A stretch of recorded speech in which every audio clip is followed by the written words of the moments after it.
tahun kemarin kami bertemu sama Papa dan Mama untuk minta izin tahun depan kami mau melangsungkan pernikahan. Tapi Tuhan punya rencana yang lebih indah buat Melita. Dan Melita tidak sakit, Bapak Ibu. Melita sehat sempurna. Tapi sudah waktunya Melita untuk kembali untuk melayani di dalam kerajaan surga. Dan saya mewakili Om dan Tante, juga abang-abang yang hadir. Terima kasih banyak buat simpati dan empati semua yang hadir pada hari ini. Dan saya percaya Melita bahagia dan kami pun harus bahagia. Dan biarlah setiap karya, setiap pelayanan, setiap dedikasi yang telah Melita berikan di masa-masa sulitnya beberapa waktu lalu, tetap dia mau melayani Tuhan.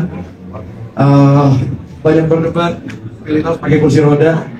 Sampai akhirnya Om Tante minta tolong saya untuk ngomong sama bicara sama Melita, Melita mau pakai kursi roda. Sampai akhirnya dia mau untuk ikutin supaya dia bisa tetap pelayanan.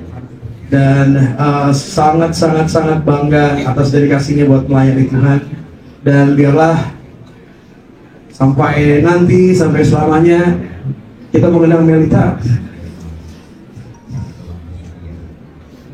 Dan Tuhan memberkati kita semua.